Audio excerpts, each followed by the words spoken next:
My name is Michael Doolittle, and I want to announce that the Vietnam Veterans Memorial Fund's Wall That Heals, that's the traveling replica of the wall in Washington, D.C., and I mean a true replica.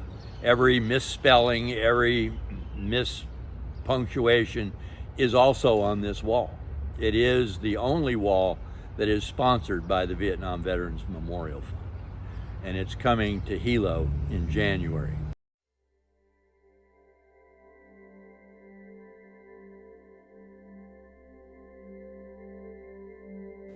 The Vietnam Veterans Memorial Fund many years ago created a replica of the wall that travels to communities around the country that we call the Wall That Heals.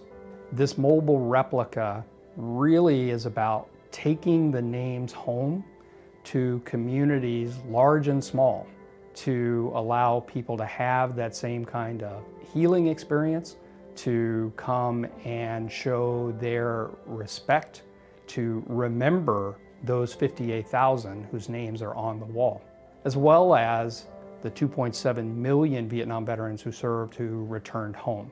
It's a chance to look back and pay their respects to those who answered the call of service to their country, especially those who made the ultimate sacrifice. To be able to take this around to communities that may not even know anything about the wall or the war, especially for the young kids to come out and see these things and get educated on it. People need to know what these 58,000 plus gave their lives for. Whether they want to hear about it or not, they need to know. The experience at the Wall That Heals is as you go from one end in toward the center, the wall actually rises up above you so that it's taller than you are, which is one of the key design aspects of the wall in Washington. As you go down one of the walkways, the wall actually rises above you.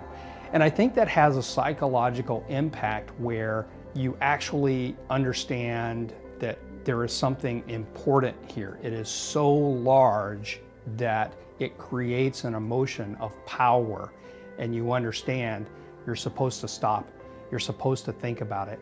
And in this case, you can read the names, you can see your reflection in the wall, and you have to remember why those names are inscribed.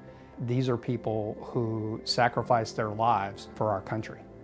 I get this feeling in my stomach, the pride that you see. When we went into San Dimas, the kids were all along the streets with their American flags. That always chokes me up because I know what it is to serve this country. And we as Americans sometimes don't understand the cost of war. Hate the war all you want, but don't hate the warrior.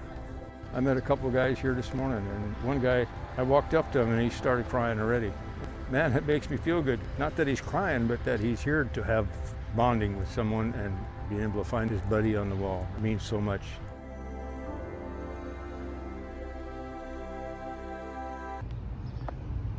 My personal experience with the wall is that the first time I saw it was in 1998, and it took me 3 hours to get next to it.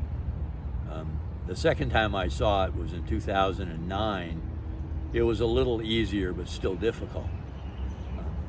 For veterans to see this in their hometown and be able to go there when it's late at night or when they maybe can, in the privacy of their own mind, visit the wall is important. So having it here in Hilo is a very big deal.